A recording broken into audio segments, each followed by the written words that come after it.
एम्डेन Meyerhof Parnas pathway. और हम लोगों ने ये भी कल भी मैंने तुमसे ये बताया था, आज दोबारा क्यों पढ़ा रहा हूँ, उसका कारण ये कि कल आपने ध्यान से सुना नहीं और टॉपिक बड़ी मुश्किल से हो जाता है। ईएमपी पाथवे, और इसको बहुत फास्ट निकालना है, टाइम वेस्ट मत करना।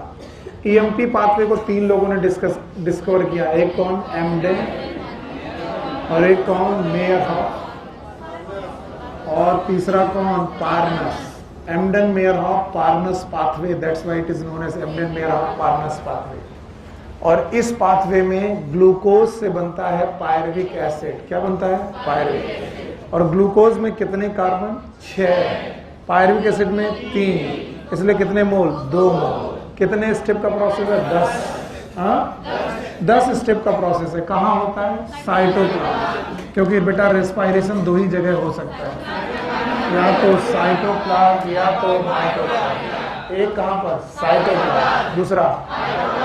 तो ये प्रोसेस या तो साइटोप्लाज्म में हो सकता था या माइटोकॉन्ड्रिया। ये कहाँ हुआ, क्योंकि कल मैंने आपको एक कॉन्सेप्ट पढ़ाया था, याद है। रेस्पायरेशन करने के लिए 2 तरीके की जरूरत है, या तो ऑक्सीजन की प्रेजेंस या तो ऑक्सीजन की एब्सेंस। और मैंने बोला था एक कौन सी जगह, साइटोप्लाज्म, याद आया, और एक कौन सी जगह, माइटोकॉन्ड्रिया, पढ़ाया था मैंने।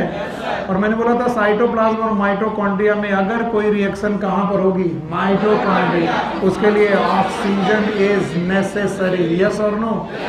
तो बताओ माइटोकॉन्ड्रिया में अगर कोई भी प्रोसेस है वो बिना ऑक्सीजन की प्रेजेंस में नहीं होगा, लेकिन साइटोप्लाज्म में ऑक्सीजन की प्रेजेंस और एब्सेंस दोनों में प्रोसेस हो सकता है। तो बताओ बेटा, तुम्हारा ग्लाइकोलिसिस नाम का प्रोसेस कहाँ पर होता है, साइटोप्लाज्म। और इसीलिए इसे बोलते हैं it is a common process. कैसा प्रोसेस, क्या ये कॉमन प्रोसेस है? और it happen in both aerobic as anaerobic, यानी ऑक्सीजन की प्रेजेंस में भी और यानी एरोबिक और एनारोबिक दोनों प्रकार के ऑर्गेनिज्म के बीच में ये रेस्पायरेशन होता रहता है। एंड ग्लाइकोलिसिस वो स्टेप है। और मैंने कहा था कि ग्लाइकोलिसिस के 10 स्टेप जो लोग भी रट्टा मारेंगे उनको कुछ नहीं आने वाला। मैंने कहा था अगर तुम्हारा डायग्राम बढ़िया चलता है तो तुम ठीक सही से पढ़ोगे। तो मैंने एक लिस्ट बनाई थी, बुक मत देखना, नोटबुक मत देखना, मेरे साथ चलिए, कल की बात है, आगे बढ़ाइए। बोलो कौन, ग्लूकोज से, क्या ये ग्लूकोज 6 फॉस्फेट है, यस और नो? ग्लूकोज 6 फॉस्फेट है। तो मैंने कहा ग्लूकोज से बनेगा ग्लूकोज 6 फॉस्फेट। और इसके लिए मैंने कहा था आप पहले अपने दिमाग में ग्लूकोज बना लीजिए, मैं बोर्ड में बना लेता हूं, तुम अपने दिमाग में बना लो, बेहतर रहेगा, ताकि मैं दिखा पाऊंगा, आप अपने दिमाग में देख पाएंगे। बताइए क्या ये CH2OH है? कितने कार्बन, 1 2 3 4 5 6, और ये एल्डिहाइड है। तो एल्डिहाइड ग्लूकोज की 6ठी पोजीशन पे क्या आ जाए, फॉस्फेट। बताओ, इट इज ग्लूकोज 6 फॉस्फेट। अगला ही क्वेश्चन ये होता है कि आया कहां से, ATP। ATP याद आया, ATP ने एक फॉस्फेट ग्लूकोज को दिया, क्या बना, ADP। It's a final time, book मत देखना, नोटबुक मत देखना, इट्स फाइनल टाइम। किसी को दोबारा लग रहा हो तो भी सही, नहीं लग रहा तो भी सही, पूरी एनर्जी पुट करो। याद रखना, ATP यूज हुई कि बनी, यूज हुई। अजीब पागलपन है। रेस्पायरेशन के बारे में सर ने पढ़ाया, it is a process in the break down of the food particles to release energy which is store for ATP। तो ATP बननी चाहिए और यहाँ यूज हो, ये तो कुछ उल्टा हो रहा। तो देखते जाओ। बोले ग्लूकोज से ग्लूकोज 6 फॉस्फेट बन रहा है ATP की प्रेजेंस में। यहां पर एंजाइम का नाम है हेक्सोकाइनेज, क्योंकि शुगर हेक्सोज है और ATP जहां होती वहां काइनेज। आयन है मैग्नीशियम, कौन सा आयन, मैग्नीशियम। ग्लूकोज 6 फॉस्फेट के बाद बना फ्रक्टोज 6 फॉस्फेट, फ्रक्टोज 6 फॉस्फेट। आज एक बच्चे ने सुबह सुबह मुझसे क्वेश्चन पूछा, बहुत ब्रिलियंट क्वेश्चन था, कि सर मान लीजिए मैंने ग्लूकोज खाई ना हो, मैंने फ्रक्टोज खाई हो, तो मैं अगर फ्रक्टोज खाई हूं तो बताइए फिर मैं ग्लाइकोलिसिस में एंट्री कर पाएगी फ्रक्टोज की? नहीं करेगी, पर वो इस स्टेप से करेगी कि यहां से? तो वो फ्रक्टोज से क्या बनाएगी, फ्रक्टोज 6 फॉस्फेट। फ्रक्टोज से, तो आपको फ्रक्टोज 6 फॉस्फेट समझना चाहिए। तो fructose is ketone, fructose is ketone. तो बताओ ये एल्डिहाइड की कीटोन, कीटोन, और ये CH2OH। सो ग्लूकोज से, ग्लूकोज 6 फॉस्फेट से फॉस्फेट नहीं बढ़ा लेकिन आइसोमर बन गया। क्या बन गया? आइसोमर। और कौन सा आइसोमर बना? फ्रक्टोज, ग्लूकोज से फ्रक्टोज। एंजाइम का नाम आइसोमरेज। ये है अच्छे बच्चे। अब जब फ्रक्टोज 6 फॉस्फेट बना तो मैंने बनाया इससे फ्रक्टोज 1,6 बिसफॉस्फेट या फिर डाइफॉस्फेट, दोनों चलेगा, कोई दिक्कत नहीं। तो मैंने कहा नाम भले बहुत बड़ा है, फ्रक्टोज 1,6 डाइफॉस्फेट, लेकिन इसका दर्शन बहुत छोटा है। कैसे छोटा है? ये फ्रक्टोज 6 फॉस्फेट था और ये फ्रक्टोज 1,6 डाइफॉस्फेट। एक फॉस्फेट बढ़ा, कहां से आया? एटीपी से आया और क्या बनाया? ADP, adenosine diphosphate. क्या ये एंजाइम काइनेज होगा? बिल्कुल सर, इस एंजाइम का नाम काइनेज ही होगा। बिल्कुल होगा, बिल्कुल काइनेज ही होगा। क्या ये एंजाइम काइनेज होगा? क्या ये फ्रक्टोज काइनेज होगा? सर ये फ्रक्टोकाइनेज होगा। क्या इसमें फॉस्फेट आदान प्रदान है? नाम है phosphofructokinase. It is the rate limiting enzyme of the glycolysis, phosphofructokinase. Blackman's law of limiting factor याद है? The rate of reaction depend upon the slowest step. और ये एंजाइम बोलो कौन? फॉस्फोफ्रक्टोकाइनेज। क्या बना? Fructose 1,6 diphosphate. कल आप सुनना नहीं चाहते थे इसलिए मैंने बोला। It is the most important step of the glycolysis. ये सबसे ज्यादा इंपॉर्टेंट स्टेप है ग्लाइकोलिसिस का, क्योंकि यहीं पर आप मात खाओगे। क्यों? क्योंकि यहां तक सब जगह पर 6 कार्बन है, 6 कार्बन है, 6 कार्बन।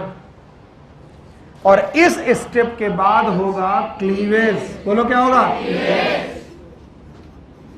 और इतना तो मैं सिखा ही चुका हूं कि जब शुगर टूटेगी तो शुगर ही बनेगा।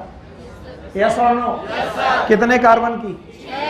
6 कार्बन की। हेक्सोज की और बताओ 3 कार्बन की 2 शुगर बनेगी।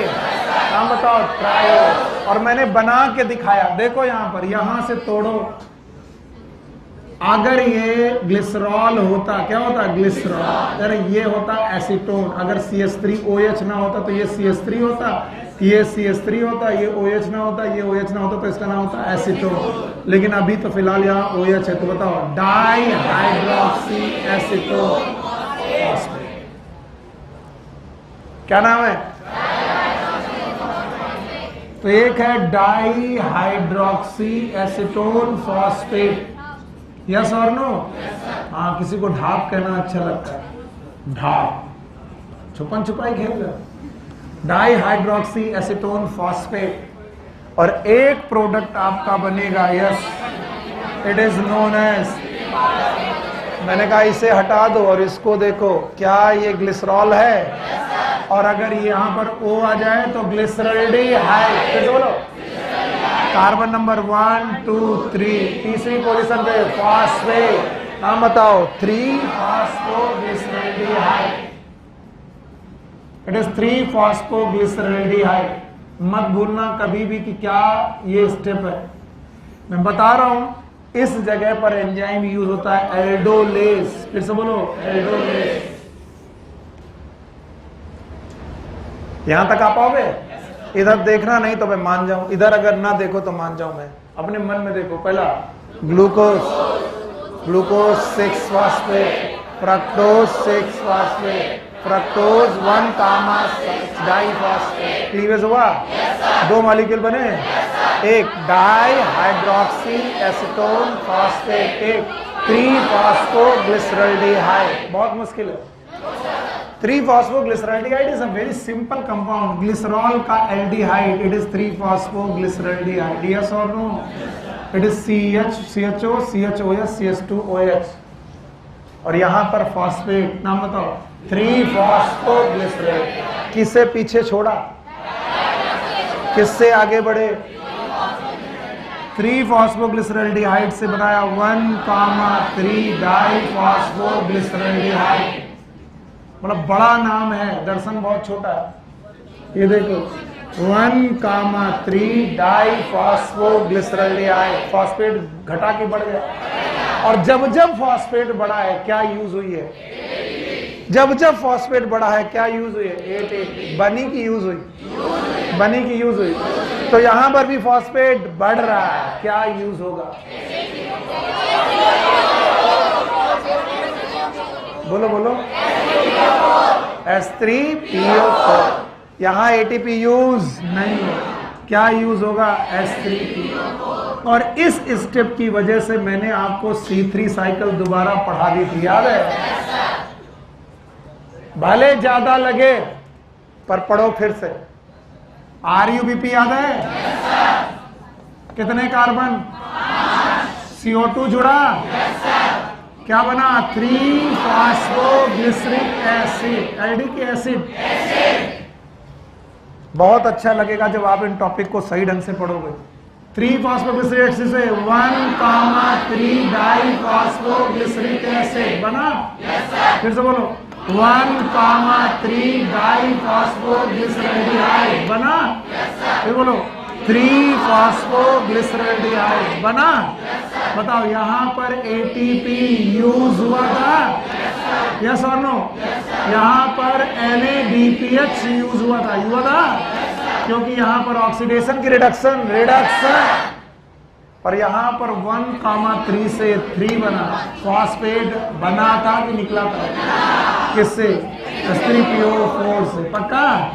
और अब देखो इसका उल्टा स्टेप, 3 फॉस्फोग्लिसरॉल्डिहाइड से 1,3 डाई फॉस्फोग्लिसरॉल्डिहाइड, वो ये है। तो यहां पर अगर यूज हुआ था, यहां अगर निकला था, तो यहां यूज होगा। और मैंने कसम खिलाकर बोला था कि जब भी ग्लिसरॉल्डिहाइड के बीच में, किसके बीच में? दोनों तरफ ग्लिसरॉल्डिहाइड हो, कसम खा लो, जब भी कभी ग्लिसरॉल्डिहाइड के बीच में फॉस्फेट का आदान प्रदान हो, वो H3PO4 से होगा, कसम खा लो। पर दोनों तरफ ग्लिसरॉल्डिहाइड हो, ऐसा ना हो कि एक तरफ ग्लिसरॉल्डिहाइड हो एक तरफ ग्लिसरिक एसिड हो, मर जाओगे।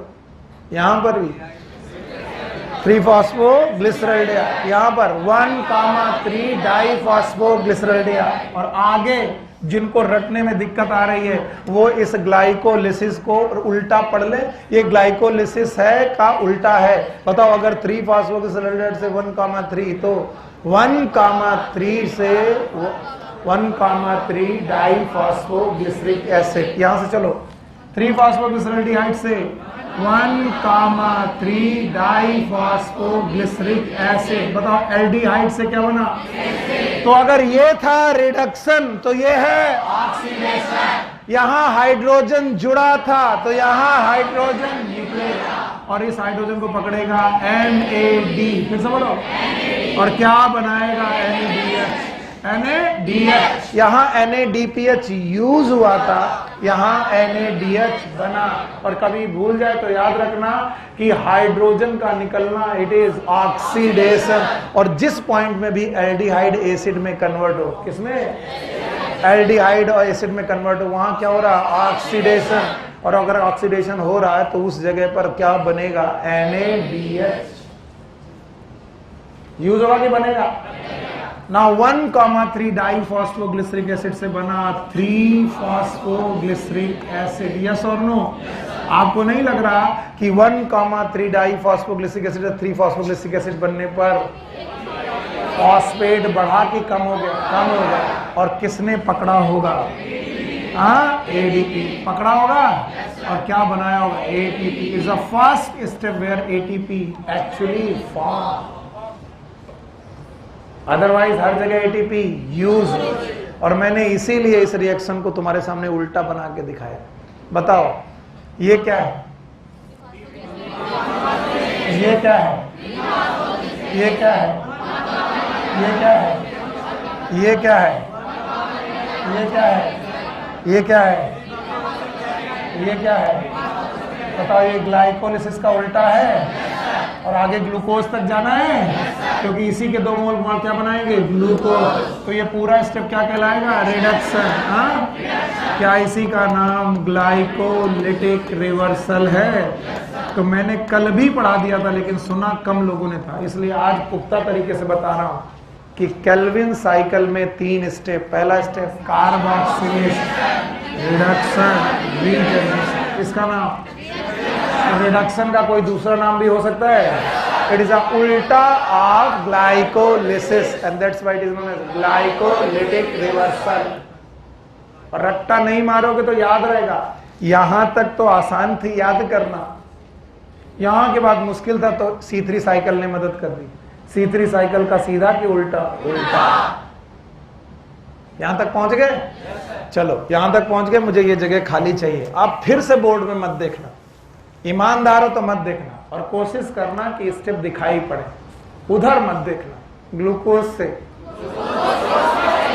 फिर फ्रक्टोज 6 फॉस्फेट, फ्रक्टोज 1,6 डाइफॉस्फेट, फिर टूटेगा 3 फॉस्फोग्लिसरॉल्डिहाइड एंड डाइहाइड्रोक्सी एसीटोन फॉस्फेट। हमें कैसे चलना है?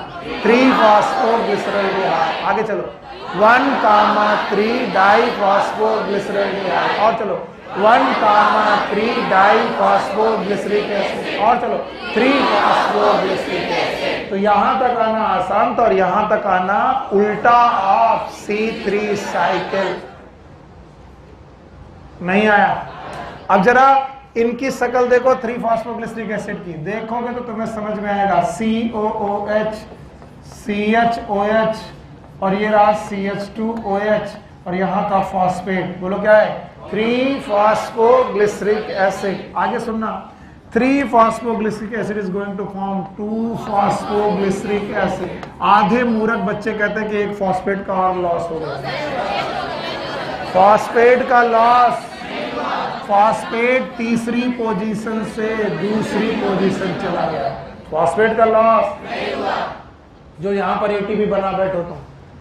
3 फॉस्फोग्लिसरिक एसिड से क्या बना? 2 फॉस्फोग्लिसरिक एसिड। और आसान हो गया, अब तुम केवल कीटो इनॉल आइसोमेरिज्म करने के लिए ऐसा किए हो।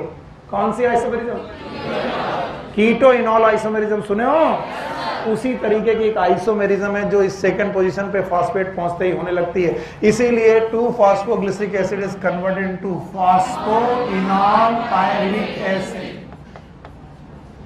It is known as phosphoenol pyruvic acid. बताइए फॉस्फोइनॉल पायरुविक एसिड में फॉस्फेट है कि नहीं है? हाँ है। और नाउ फॉस्फेट निकालो, क्या बनाओ? Pyruvic acid. फॉस्फेट रहा कि निकल गया? और ये निकला तो कौन पकड़ा? ADP। क्या बना? ATP। ये 2 स्टेप आपको नहीं आ पा रहे। यहां तक आपको पढ़ा ले गए फ्रक्टोज तक, यहां आपको C3 ने मदद की, और यहां के बाद 2 phosphoglyceric acid, phosphoenol pyruvic acid नहीं आ पा, और रट्टा मारोगे। ये दूसरा स्टेप है जहां ATP एक्चुअली बना। ये पहला स्टेप था जहां ATP बना, ये वो स्टेप था जहां NADH बना। और मैं नाम देखूं तब भी बता सकता हूं कि जहां पर भी फॉस्फेट कम होंगे, क्या होंगे? वहां ATP बनेगा, और जहां भी फॉस्फेट बढ़ेगा वहां ATP यूज होगा, एक्सेप्ट ग्लिसरॉल्डिहाइड। पक्का? और जहां भी ऑक्सीडेशन होगा, क्या होगा? ऑक्सीडेशन। वहां हाइड्रोजन निकलेगा, क्या बनेगा? NADH। और फिर मैंने कहा ये रिएक्शन पूरी नहीं है, क्योंकि तुम पीछे किसे छोड़ा है? डाइहाइड्रोक्सी एसीटोन को तुम पीछे छोड़ाए हो, और ये बर्बाद होगा कि नहीं होगा? नहीं। तो ये क्या करेगा? ये कन्वर्ट हो जाएगा किसमें? 3 phosphoglycerol, because both are isomer, both are, one is aldehyde, one is ketone. और रिएक्शन यहाँ के बाद डबल, यहाँ के बाद पूरी रिएक्शन डबल हो जाएगी। अगर डबल हो गई तो पायरुविक एसिड के कितने मोल? 2। तो ATP, और यहाँ पर ATP, यहाँ NADH, H3PO4। तो सारी रिएक्शन इस पॉइंट के बाद डबल। और इसीलिए मैंने कहा था this step is the most important step, क्योंकि यहां तक रिएक्शन सिंगल मॉलिक्यूल के साथ, और इसके बाद डबल। और इसीलिए पायरुविक एसिड कितना बनेगा? 2।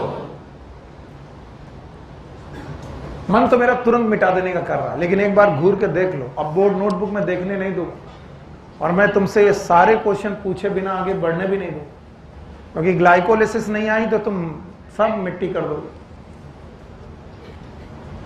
पढ़ाएं, हटाएं, देखते हैं। अब देखते हैं 10 स्टेप हमें क्यों नहीं आ सकते। बोलो। Glucose, glucose 6 phosphate, fructose 6 phosphate, fructose 1,6 diphosphate, 3 फॉस्फोग्लिसरॉल्डिहाइड, 1,3 डाइफॉस्फोग्लिसरॉल्डिहाइड, 1,3 diphosphoglyceric acid, 3 phosphoglyceric acid, 2 phosphoglyceric acid, phosphoenol pyruvic acid. रट्टा मारा, रट्टा मारा, कभी नहीं मारा। और आप देखना कमाल आपके विजन का, ये मेरा नहीं है, आपका दिमाग है। क्या तुम पहला स्टेप बता सकते हो जहां एटीपी बना? एटीपी यूज हुआ ग्लूकोज 6 ग्लूकोज से ग्लूकोज 6 फॉस्फेट। देख रहे हो क्या? क्या वो स्टेप बना सकते हो जहां दोबारा एटीपी यूज हुआ? फ्रक्टोज 6 फॉस्फेट से फ्रक्टोज 1,6 डाइफॉस्फेट हो गया। क्या तुम वो स्टेप बता सकते हो जहां पर 6 से 3 हुए? फ्रक्टोज 1,6 डाइफॉस्फेट से 3 फॉस्फोग्लिसरॉल्डिहाइड, डाइहाइड्रोक्सी एसीटोन फॉस्फेट। क्या तुम वो स्टेप बता सकते हो जहां H3PO4 यूज हुआ? आयरन 3 फॉस्फोग्लिसरॉल्डिहाइड से 1,3 डाइफॉस्फोग्लिसरॉल्डिहाइड। और मैं 6 महीने बाद पूछूंगा ऐसे ही कि बताओ वो स्टेप बताओ जहां NADH बना। बोलो रुको सर अभी नहीं आ रहा, लेकिन मैं एक बात पक्का कह सकता हूं, एल्डिहाइड से क्या बन रहा होगा? ऐसे 1,3 डाइफॉस्फोग्लिसरॉल्डिहाइड से 1,3 डाइफॉस्फोग्लिसरिक एसिड। मैंने कहा वो स्टेप बताओ जहां एटीपी बना, फॉस्फेट कम हुआ था सर। 1,3 डाइफॉस्फोग्लिसरिक एसिड से 3 फॉस्फोग्लिसरिक। कितने एटीपी? 2 बने। अच्छा आखिरी बार एटीपी कहां बने? फॉस्फोइनॉल पायरुविक एसिड से पायरुविक एसिड। कितने एटीपी? 2 बने। कितने यूज? कितने? 2 नेट गेन 2। NADH भी हुआ। नाउ जो तुमने बोला है उसका रिटन डॉक्यूमेंट। अब एक स्टेप में बताओ ग्लूकोज के एक मॉलिक्यूल से कितने pyruvic acid? 2 mole pyruvic acid है। And now the written document. आपको बिल्कुल इतना ही शॉर्ट नोट बनाना है। क्या ये वो स्टेप याद है जहां पहला एटीपी यूज हुआ? ग्लूकोज से ग्लूकोज 6 फॉस्फेट। दूसरा स्टेप याद है? फ्रक्टोज 6 फॉस्फेट से फ्रक्टोज 1,6 डाइफॉस्फेट। ये स्टेप याद है जहां NADH बना? बोलो 1,3 डाइफॉस्फोग्लिसरॉल्डिहाइड से 1,3 डाइफॉस्फोग्लिसरिक एसिड। कितने मोल? 2। क्या ये स्टेप याद है जहां 2 एटीपी बने? नाम बताओ। 1,3 डाइफॉस्फोग्लिसरिक एसिड से 3 फॉस्फोग्लिसरिक एसिड। क्या ये 2 एटीपी याद है? बोलो फॉस्फोइनॉल पायरुविक एसिड से पायरुविक एसिड। टोटल एटीपी कितने बने? ये एरो हैं बनने के। ये कितने यूज? कितने यूज हुए? 2। बने कितने? 4। नेट गेन याद रहेगा? 4 में 2 गया तो 2 एटीपी का नेट गेन। पर जब भी मैं नेट गेन पूछूं ग्लाइकोलिसिस का, क्या पूछूं? तो आप बोलना सर 2 NADH भी बने। और जब मैं एटीपी का पूछूं तो केवल एटीपी का बताना। तो मैं पूछूं बताओ ग्लाइकोलिसिस का नेट गेन क्या होगा? 2 ATP 2 NADH along 2 molecule of pyruvic acid. नहीं बता पाओगे। जब मैं पूछूं ग्लाइकोलिसिस में एटीपी गेन कितने हुए, तब आप NADH मत बताना। तब क्या बताना? 2 ATP। कितने बने? कितने यूज हुए? Net gain 2। चल गया। लेकिन मैं पूछूं ग्लाइकोलिसिस का net gain 2 ATP 2 NADH 2 pyruvic acid. और ये सब कहां हुआ? यानी पायरुविक एसिड आपको कहां मिले? साइटोप्लाज्म। अब सर इन पायरुविक एसिड का क्या होगा? हमने कहा ये भी टूटेगा। भाई साहब ये पायरुविक एसिड भी आगे टूटेगा, रुकने वाला नहीं है। और बोलते हैं पायरुविक एसिड का टूटना और ना टूटना पूरी तरीके से डिपेंड करता है कि ऑक्सीजन प्रेजेंट है कि नहीं प्रेजेंट है। रुक जाओ, चुपचाप ध्यान से सुनो। कि सर ग्लाइकोलिसिस तो हर कोशिका कर रही है, every cell is going to perform glycolysis, चाहे वो एरोबिक हो चाहे एनारोबिक। तो ग्लूकोज से पायरुविक एसिड बनाना तो सबके हिस्से में आएगा, चाहे वो एरोबिक हो चाहे, पर सर जो पायरुविक एसिड बना है वो आगे क्या करेगा, ये डिपेंड करेगा कि ऑक्सीजन है कि नहीं, ऑक्सीजन को यूज किया गया कि नहीं।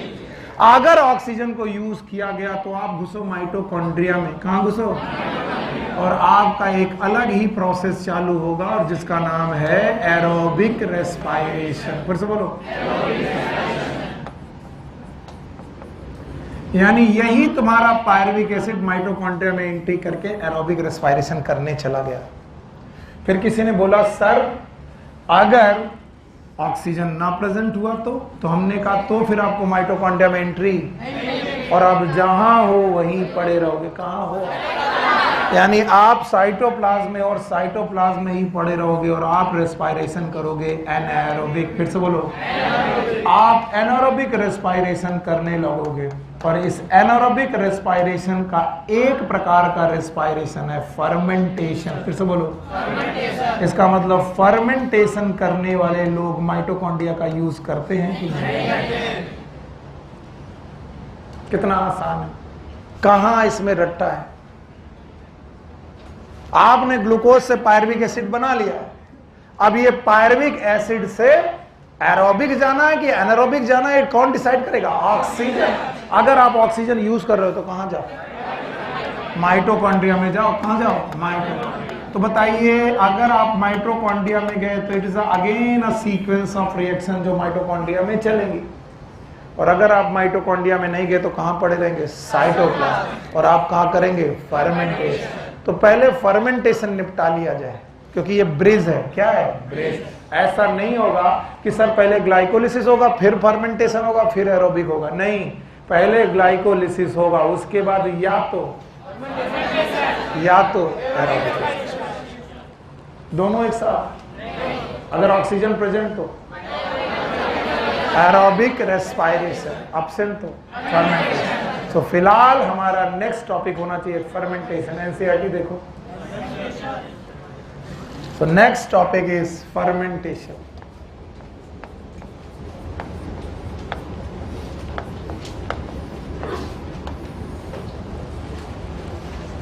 So what is fermentation? Fermentation is anaerobic respiration performed by microbe.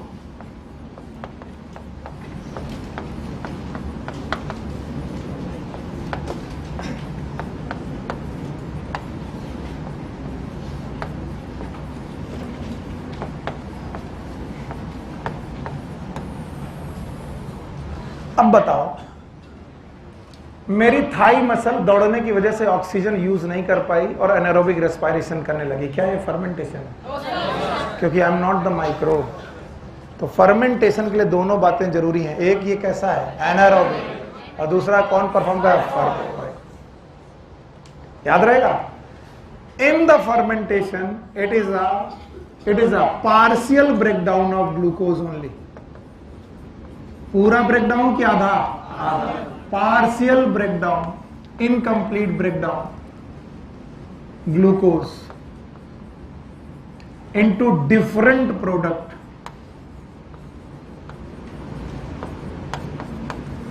आप कहते हो डिफरेंट प्रोडक्ट, हमने कहा yes, because the product will depend upon the microbes. Product का नेचर माइक्रोब्स पे डिपेंड करेगा। किस पर? माइक्रोब्स। सूर्या जी खड़े हो जाइए। अगर माइक्रोब का नाम है एसिटोबैक्टर एसिटाइल, प्रोडक्ट का नाम अगर नाम है lactobacillus, Aspergillus Niger, citric acid, east, alcohol, और ये सब एरोबिक के एनारोबिक, यानी फर्मेंटेशन का प्रोडक्ट हर बार वही की अलग अलग। It depend upon microbe. बैठ जाओ, ठीक है। तो it will depend upon the microbe, कौन सा माइक्रोब ये फर्मेंटेशन कर रहा। ओके, तो बताओ ये कंप्लीट ब्रेकडाउन है कि partial? Partial. And during this partial breakdown only 7% of energy release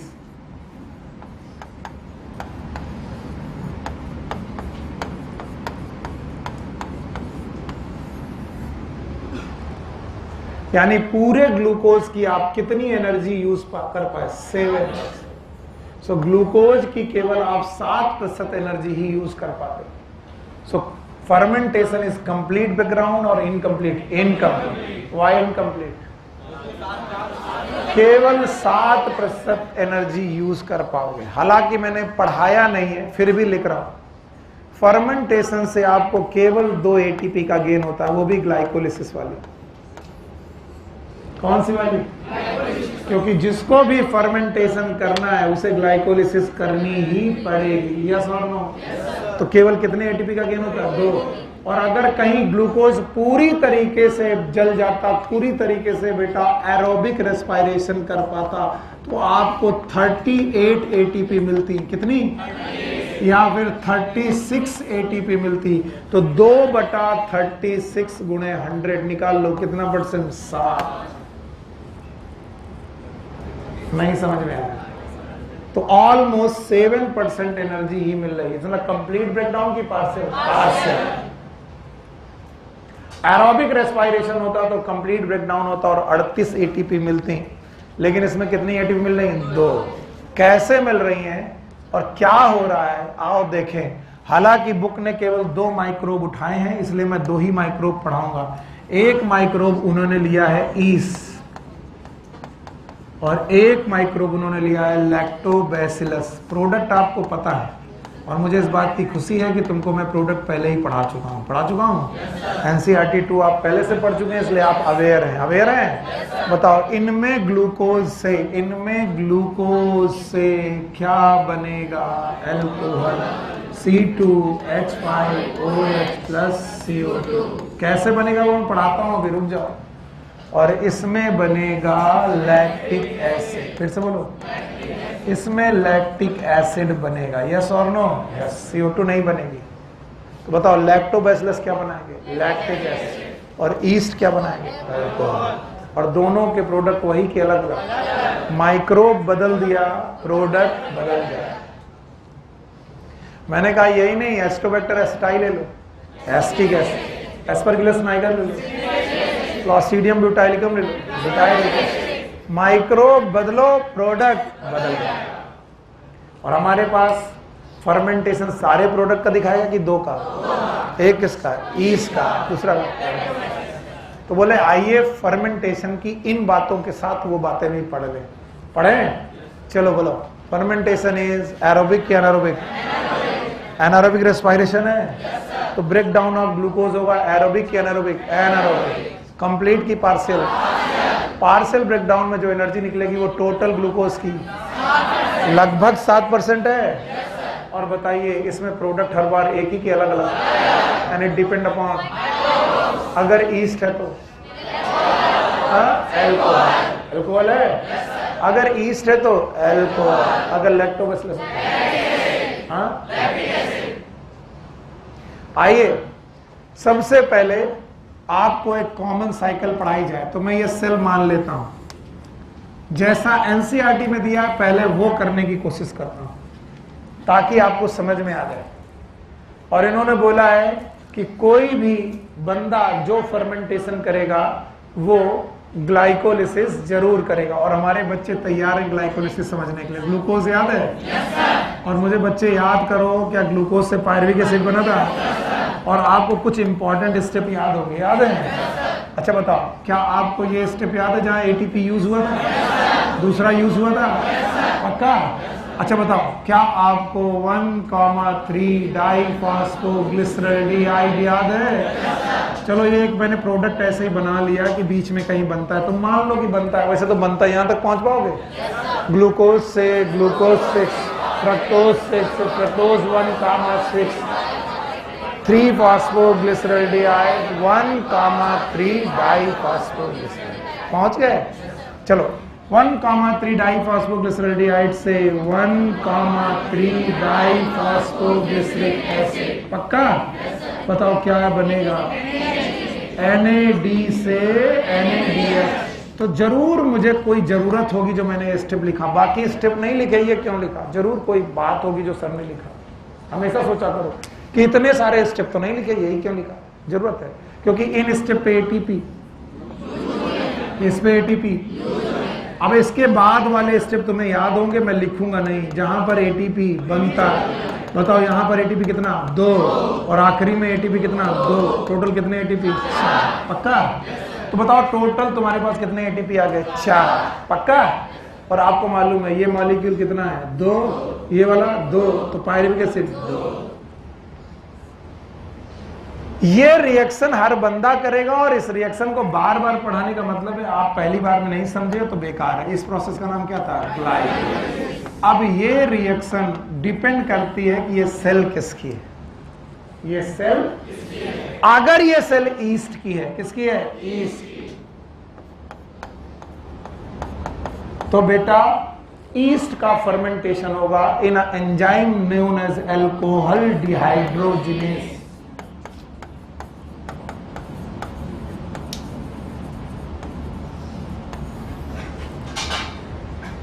अगर ये सेल ईस्ट की है तो ईस्ट अपना फर्मेंटेशन करेगा in the presence of enzyme alcohol dehydrogenase.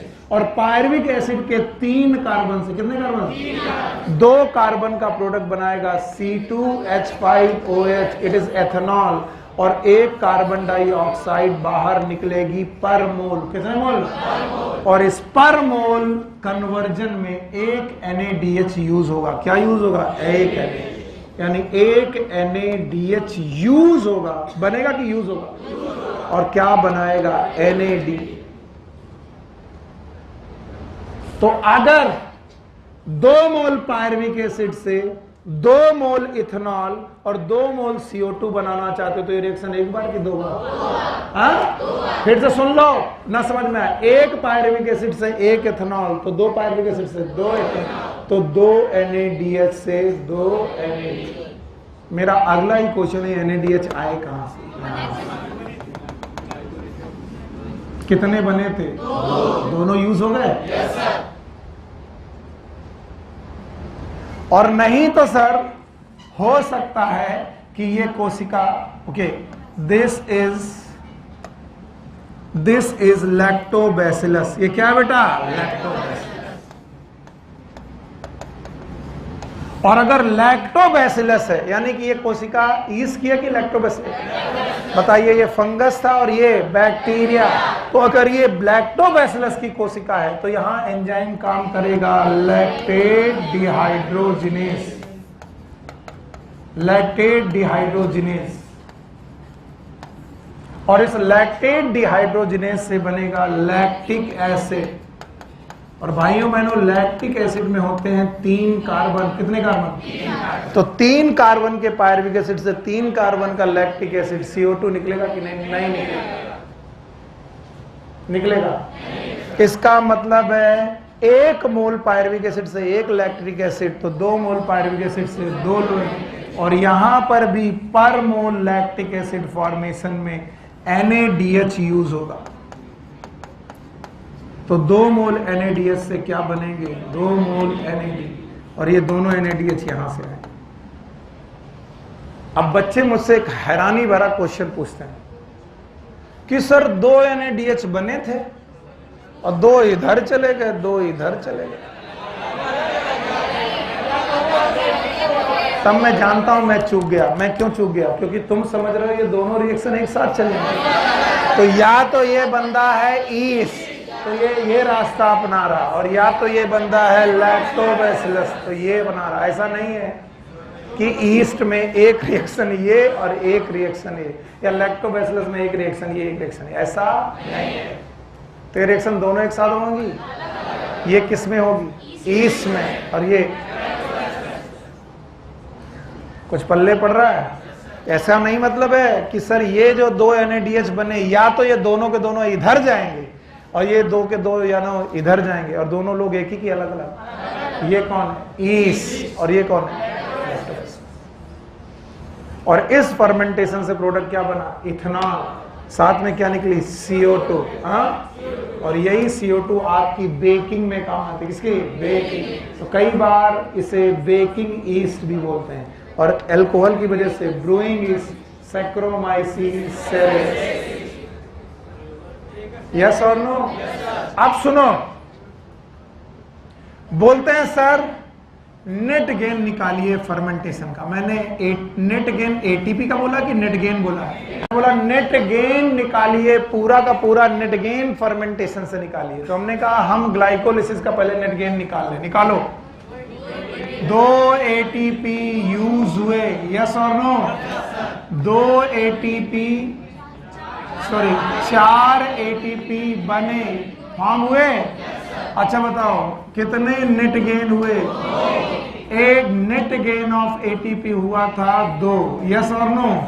अब बताओ क्या 2 NADH भी बने थे? और जो 2 NADH बने थे वो बचे कि यूज हो गए? यूज। तो NADH का गेन हुआ कि नहीं हुआ? तो फर्मेंटेशन में केवल ग्लाइकोलिसिस से नेट गेन कम हो गया कि ज्यादा? कम, क्योंकि उसके NADH भी यूज हो गए। और इसीलिए बोलते हैं कि फर्मेंटेशन में नेट गेन और नेट गेन ऑफ एटीपी बात एक ही है, क्योंकि 2 NADH बने और दोनों यूज हो गए। यहाँ पर कितने एटीपी बने? 4। कितने यूज हुए? 2। Net gain 2। इसलिए पूरे फर्मेंटेशन में केवल ग्लाइकोलिसिस के 2 एटीपी का गेन है। और ये 2 एटीपी का गेन कितना परसेंट है? 7% ऑफ टोटल। क्यों? क्योंकि ग्लूकोज अगर पूरा टूटता तो कितने एटीपी आते? 38 या फिर 36।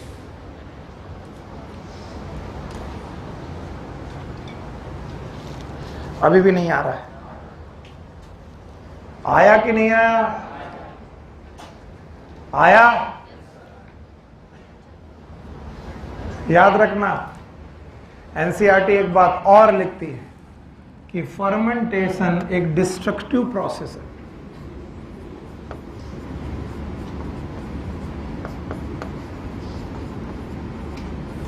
ये जहां भी होगा डिस्ट्रक्शन करेगा। फॉर्मेशन की डिस्ट्रक्शन। क्योंकि खुद सोचो कि भैया एसिड बना रहे हैं, ये मजाक बात नहीं है। Here we are going to form acid. क्या बन रहा? एसिड। और एसिड जहां बनेगा माइक्रो ऑर्गेनिज्म बचेगा कि मर जाएगा? मर जाएगा। और दूसरा बोल रहा है ये अल्कोहल बना रहे हैं, और बोलते हैं अल्कोहल कौन बना रहा है? ईस्ट। ईस्ट बड़ा खुश है कि मैं फर्मेंटेशन करता हूं। ये कुछ कुछ आपकी गंदी हरकतों जैसा है। जितनी गंदी हरकतें करते हो आपको और मजा आता है, और जब और मजा आता है तो आप और गंदी हरकतें करते हो, फिर और मजा आता है, फिर और गंदी हरकतें करते हो। अब जरा ईस्ट से पूछो, ईस्ट अल्कोहल बना रहा, उसे और मजा आ रहा, और मजा आ रहा तो और अल्कोहल बना रहा, और जब और मजा अल्कोहल बना रहा तो उसे और मजा आया तो फिर और अल्कोहल बना। मतलब अल्कोहल बनना रुकने वाला नहीं है। पर ईस्ट को यह नहीं मालूम कि जिस दिन अल्कोहल चारों तरफ 13% से ज्यादा या लगभग 13% हो गया, ये 13% अल्कोहल ईस्ट को बचाएगा कि मार देगा? तो बुरे कर्मों का बुरा नतीजा। गंदे काम करके बड़ी मजा आ रही है, तुम और गंदे काम कर रहे हो, लेकिन एक दिन आपके गंदे काम 13% पहुंच जाएंगे। कितने? 13%। फिर वो आपको बर्बाद नहीं बहुत बर्बाद कर देंगे, और फिर आप किसी लायक नहीं। समझे सौरभ?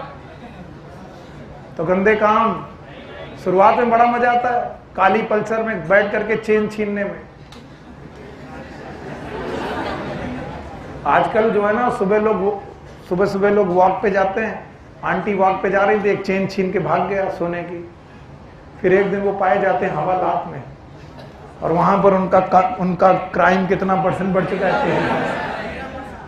तो बताओ, अगर अल्कोहल 13% से ज्यादा या 13% के बाद के पास तक पहुंचा, ईस्ट बचेगा कि मर जाएगा? तो वो जो फर्मेंटेशन चल रहा कि बंद हो जाएगा? बंद हो जाएगा। इसीलिए दुनिया की जितनी भी नेचुरल फर्मेंटेड ड्रिंक होती है, नेचुरल फर्मेंटेड ड्रिंक्स, उनका मैक्सिमम अल्कोहल % 13 होता है। They have the maximum alcohol % 13 से कम, लेस देन 13। ये 7 हो सकता है, 8 हो सकता है, 9 हो सकता है, 13 से ज्यादा कभी नहीं हो।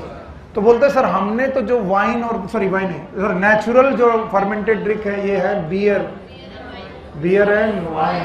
बड़ा मालूम बिटिया, अरे ऐसे ही मजाक कर रहे हैं, पर तुम भी रोने लगो, हाय राम मेरी बेइज्जती कर दी, इसलिए डरता हूं भैया। लड़कों को केवल मारता हूँ नहीं, चॉकलेट वॉकलेट नहीं। तो किसी ने बोला, जैसे कि हितेन बोला, सर जो हम विस्की पीते उसमें तो 43% आता है। प्रूफिंग। तो हमने कहा 13% नेचुरली और 43% कैसे हो सकता है? तो हितेन ने कहा कि सर इसके लिए हमें डिस्टिलेशन करना पड़ेगा। क्या करना पड़ेगा? डिस्टिलेशन। तो आपके पास अल्कोहल दो प्रकार का है, एक फर्मेंटेड और एक डिस्टिल्ड। तो विस्की, अच्छा ये भी लिखा हुआ है, विस्की, रम और ब्रांडी। पक्का? अच्छा हमें मालूम नहीं, तुम लोग जानो। विस्की, रम, ब्रांडी ये डिस्टिल्ड है। और ये बोला, कह रहा कितना गंदा टीचर है। बेटा ये सब पढ़ना है, एनसीईआरटी में लिखा है। और तुम जानते हो मैं एनसीईआरटी के बाहर कुछ, हाँ ये एनसीईआरटी के बाहर की चीजें, विस्की, रम, ब्रांडी डिस्टिल्ड हैं। तो आपको अल्कोहल ज़्यादा चाहिए तो आप फर्मेंटेशन की डिस्टिलेशन, डिस्टिलेशन। इसीलिए कुछ लोग बियर पीना चालू करते हैं, कहते हैं मैं तो कम अल्कोहल वाली चीज़ पी रहा हूँ। अरे तो बेवकूफ़, तुम गलत हो, क्योंकि तुम पूरी की पूरी केन ढुलक जाओगे 13% में, और वो पूरी बोतल पिएगा तब 43 जाएगा। अरे वॉल्यूम बाय वॉल्यूम है, कभी देखना। It is volume by volume, weight by volume नहीं है, वॉल्यूम। आप की बार इसकी जरूर देखेंगे क्या लिखा है, percentage volume by volume. Proofing बोलते हैं इसे, प्रूफिंग। अरे पढ़ाया कि नहीं पढ़ाया केमिस्ट्री सर ने? उनसे पूछना कि ये जो अल्कोहल की होती प्रूफिंग क्या होती है, ये भी आपका सब्जेक्ट है। तो प्रूफ किया जाता है इसे, प्रूफिंग कहते हैं, परसेंटेज ऑफ द अल्कोहल। और उस हमारे टीचर ने हमें कभी केमिस्ट्री में पढ़ाया था, it is volume by volume. तो जब वो पूरा 750 ml बोतल डकार जाएगा तब 43% पिएगा, और तुम एक कैन पी गए तो कितना ले गए? 13 में भी ये 43 ना हो, आई एम सॉरी, कुछ और भी हो सकता है, मुझे याद नहीं है, तो आई एम सॉरी क्योंकि ऑनलाइन जा रहा है। जितना भी होगा वो पूरी बॉटल 750 ml में होगा। तो जो बंदा ये पी रहा वो 1 या 2 या 3 बार ढक्कन पी रहा, और उन ढक्कन के पीने पर उसे पूरा 43% या 42 या 22% नहीं मिला, और तुम पूरी केन पी गए। इसीलिए बियर पीने वालों को कई बार नशा ज्यादा हो जाता है, हाँ। सक्सेना साहब बोल रहे यस, सक्सेना साहब बियर पीना अच्छी बात नहीं, मत पियो, दारू पियो। अच्छा बताओ, देसी शराब जो महुआ गांव में बनाते हो वो डिस्टिल्ड है कि फर्मेंटेटेड? तो इसीलिए बेटा कभी कभी फर्मेंटेशन के दौरान प्रोडक्ट बदलता है, क्योंकि माइक्रोब, अरे सुनो, माइक्रोब बदला तो प्रोडक्ट बदल जाएगा। और कभी कभी बजाय एथाइल अल्कोहल के मिथाइल। और क्या ये स्पिरिट है? तो एक गांव में एक बारात आई, और बारात ने खाना खा लिया। उसके बाद किसी ने बोला दादा महुआ पियोगे? कहा तो दादा ने कहा कहाँ व्यवस्था? बोले हमने बगीचे में महुआ की शराब बनाई है। तो महुआ, यू नो दैट महुआ? तो दादाजी एकदम खाना पी के पहुंच गए, उनके पीछे पूरी बारात पहुंच गई। बोले आज तो भैया पूरी ड्रम महुआ बन रहा। तो उस दिन पता नहीं प्रोडक्ट बदल गया, एथाइल अल्कोहल की जगह मेथाइल। बोले आज बेटा कुछ नशा ज्यादा है। बोले हाँ बढ़िया है। सब लोग सोए, सुबह उठे, दूसरे दिन दैनिक जागरण में एक कोने में आ रहा, जहरीली शराब पीने से 25 बाराती मौके पर ढेर, क्योंकि ये स्पिरिट जहर है, पॉइजन है। तो दारू हर हाल में खराब है, शराब हर हाल में खराब है। आप इसे जितना दूर रहें उतना अच्छा है। पक्का? हाँ। बोले सर हाँ हम दूर से पी लेंगे।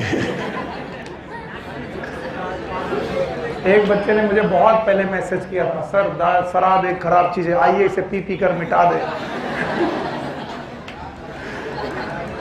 नो, तो फर्मेंटेशन में net gain of ATP is 2 and that is of glycolysis.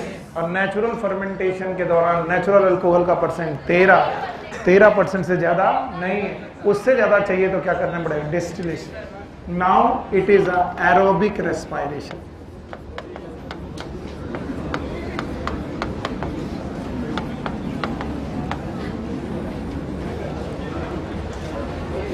एकदम शांत। और अगर आपको एरोबिक रेस्पिरेशन करना है तो you have to consider one more cell organelle known as mitochondria.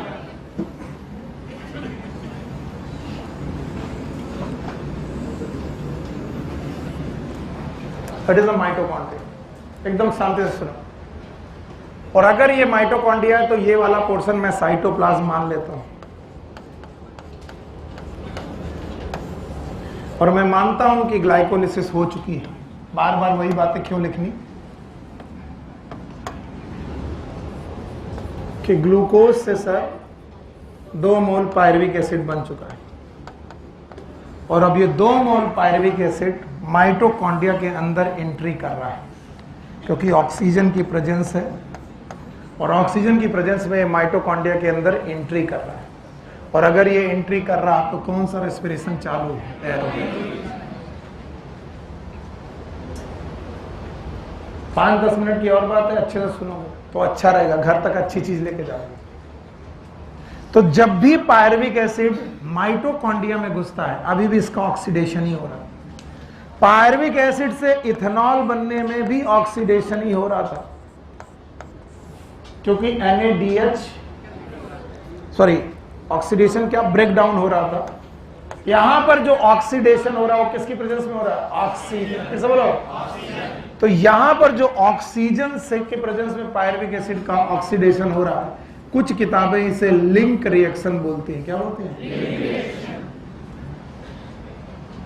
और वो बोलते हैं कि माइटोकॉन्ड्रिया की एंट्री के बाद पायरुविक एसिड एक रिएक्शन में इन्वॉल्व होता है, that is known as link reaction.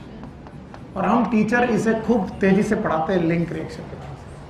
और जब भी तुम एमबीबीएस करोगे या बड़ी हायर बुक बोलोगे, ये लिंक रिएक्शन नाम आपको देहाती लगेगा। हम टीचर ने इंट्रोड्यूस किया या फिर किसी देसी राइटर ने इंट्रोड्यूस किया।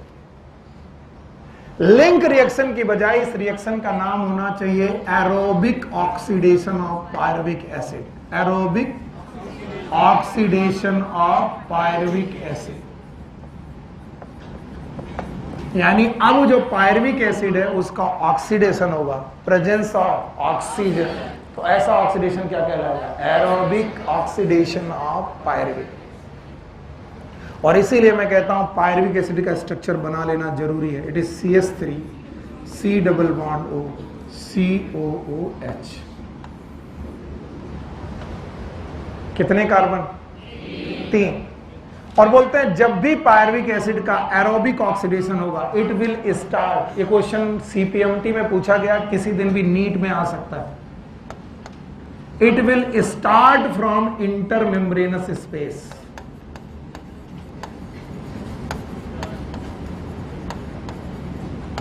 but completed in matrix of mitochondria.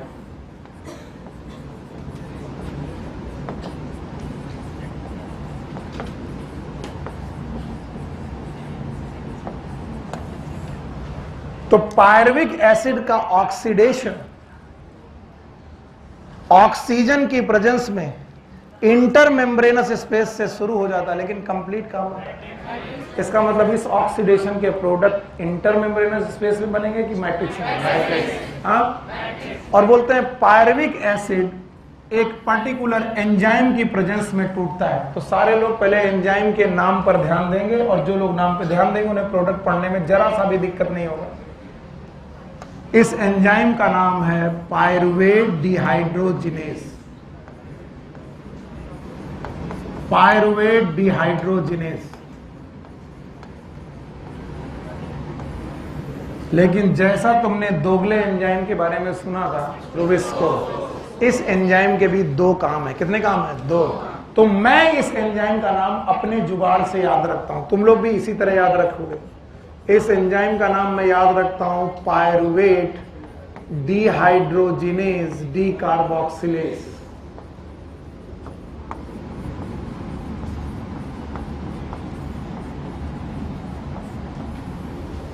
आप कहोगे कि सर आपने एंजाइम पहले क्यों पढ़ाया? क्योंकि इससे एक फीलिंग बनती है। एक बार एंजाइम का नाम फिर से पढ़ो, पायरुवेट डिहाइड्रोजिनेस डीकार्बोक्सिलेज। यानी ये एंजाइम पायरुविक एसिड से, किससे? डिहाइड्रोजनेशन करता है, हाइड्रोजन निकालता है, रिमूव करता है। डी कार्बोक्सिलेशन करता है, कार्बन डाइऑक्साइड भी निकालता है। किससे? यानी ये enzyme pyruvate dehydrogenase pyruvic acid से क्या क्या निकालता है? Hydrogen and carbon dioxide. तो एक प्रोडक्ट हर हाल में क्या बनेगा? Carbon dioxide. सर नहीं समझ में आ रहा, फिर से बताओ, नाम बताओ। Pyruvate dehydrogenase D carboxylase. तो डी कार्बोक्सिलेज का मतलब क्या निकली? किससे निकली? तो पायरुविक एसिड से CO2 तो जरूर निकलेगी, तो एक प्रोडक्ट तो CO2 बनना तय है, ये बात ध्यान लो। और अगर 3 कार्बन के एसिड से CO2 निकल गई बाबा, तो 2 कार्बन का एसिड बनेगा। नाम बताओ। Acetic acid. फिर से बोलो। और उस एसिटिक एसिड में कोएंजाइम ए जुड़ना है। क्या जुड़ना है?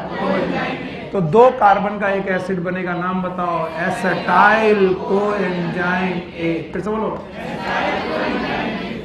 और याद करो, अगर इसने हाइड्रोजन निकाला, क्या निकाला? हाइड्रोजन। तो माइटोकॉन्ड्रिया और क्लोरोप्लास्ट में हाइड्रोजन जब भी निकलते हैं, इन्हें NAD या फिर NADP पकड़ता है। माइटोकॉन्ड्रिया में NAD, यानी यहां पर NAD होना ही चाहिए, क्योंकि वो हाइड्रोजन निकलेंगे तो पकड़ेगा कौन? NAD। तो एक प्रोडक्ट क्या बनेगा? NADH। नहीं आया ना? आया? अगर मैं बोलूं कि पायरुविक एसिड कोएंजाइम ए और NAD के साथ रिएक्शन करके एंजाइम का नाम पायरुवेट डिहाइड्रोजिनेस, क्या प्रोडक्ट बनाता है? Acetyl coenzyme A, NADH and CO2। और इस रिएक्शन का नाम लोगों ने क्या रखा है? Link reaction. और ये कहाँ चालू होती है? इंटर मेम्ब्रेनस स्पेस में। कहाँ कंप्लीट होती है? पक्का? तो ये कुछ अधूरा लगा, इसलिए ऐसे। और अब मैं कहूंगा कि इस पूरे के पूरे स्ट्रक्चर को माइटोकॉन्ड्रिया समझो, और फिर से मैं वही रिएक्शन लिखूंगा पागलों की तरह, क्योंकि मैं जानता हूं कि तुम तभी समझते हो जब कई बार चीजें रिपीट होती। बताओ ये क्या है? यहां क्या होगा? कौन घुसा होगा? Pyruvic acid. कहां से शुरू हुआ होगा? कौन जुड़ा होगा? NAD। और कौन? Coenzyme A. पक्का? अच्छा बताओ, एंजाइम का नाम याद होगा? बोलो। इसका नाम है पायरुवेट डिहाइड्रोजिनेस। आप यही बोलना, बाकी लोग पूछें तो, अगर एग्जाम में भी आए तो बस यही नाम बोलना, पायरुवेट डिहाइड्रोजिनेस। पर अपने याद करने के लिए pyruvate dehydrogenase D carboxylase.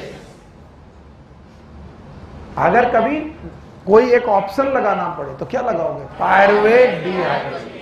Complex enzyme जिसके एक काम की 2 काम, एक डिहाइड्रोजिनेशन और एक डी कार्बोक्सिलेज। इसलिए एक प्रोडक्ट हर हाल में कार्बन डाइऑक्साइड तो होगा। सर CO2 बन गई, और यहां पर NAD में हाइड्रोजन जुड़ा होगा, तो एक प्रोडक्ट NADH। क्या बना? NADH। और सर अगर पायरुविक एसिड के 3 कार्बन से एक CO2 निकली तो कितने कार्बन? 2। और उनके साथ क्या जुड़ा? कोएंजाइम। तो बनाएगा एसिटिक एसिड का कोएंजाइम है, दैट इज एसिटाइल कोएंजाइम। तो बताओ कितने प्रोडक्ट? 3। बोलो कौन कौन? एसिटाइल कोएंजाइम है, NADH CO2। पक्का? और इस काम करने के लिए इस एंजाइम को फैक्टर चाहिए, मैग्नीशियम आयन। बोलो कौन? इसके अलावा TPPLAA, नाम सुनना, it is known as thiamine pyrophosphate. Thiamine pyrophosphate and lipoic acid amide. और ये क्वेश्चन पूछा गया है कि इस एंजाइम को कितने कोफैक्टर चाहिए? सुन लो, 1 2 3 4 5। NAD कोएंजाइम है। अरे पढ़ाए थे कोएंजाइम है। मैग्नीशियम मेटल कोफैक्टर है, थियामिन पायरोफॉस्फेट फिर से विटामिन है, विटामिन आर कोएंजाइम, और इसके बाद लिपोइक एसिड अमाइड यानी पायरुवेट डिहाइड्रोजिनेज के फंक्शन के लिए कितने कोफैक्टर? 5। नाम बताओ। NAD, कोएंजाइम है, मैग्नीशियम आयन, TPP, LAA। तब जाकर के ये प्रोडक्ट बना और इसका नाम है एसिटाइल कोएंजाइम। तो जिनकी बुद्धि अभी भी नहीं खुली है वो एक बार और देखें। मान लीजिए पूरा बोर्ड एक कोशिका है, पूरा, और इसके अंदर ये वाला पोर्शन, हाँ, तो कोशिका के अंदर ये साइटोप्लाज्म, बताओ मैं क्या लिख रहा हूं? ग्लूकोज से क्या बना? हाँ, पायरिक एसिड। देखना सुनना, ग्लूकोज से क्या बना? पायरुविक एसिड से क्या बना? Acetyl coenzyme. और भाइयों यही एसिटाइल कोएंजाइम में एक रिएक्शन में जाएगा जिसका नाम है क्रेब्स साइकिल। फिर से बोलो। और ये भी होगी मैट्रिक्स ऑफ माइटोकॉन्ड्रिया में। और चूंकि ये रिएक्शन ग्लाइकोलिसिस और क्रेब्स साइकिल को लिंक करती है, किसको किसको? ग्लाइकोलिसिस और क्रेब्स साइकिल को लिंक करती है, that's why this reaction is linked. पर मैंने इसका रियल नाम बताया था, याद है? It is aerobic oxidation of pyruvic acid. तो कितना आसान है। ग्लूकोज का प्रोडक्ट कहाँ गया? माइटोकॉन्ड्रिया। उसका प्रोडक्ट कहाँ गया? Krebs cycle. और उसका प्रोडक्ट ETS, किसमें? ETS। तो बताओ ये रिएक्शंस एक दूसरे से लिंक है? पहली reaction glycolysis, link reaction Krebs cycle. तो हमारी बात इसके बाद कौन सी साइकिल हो जाएगी? Krebs. So next topic should be Krebs cycle. कल मिलो, खत्म कर देंगे।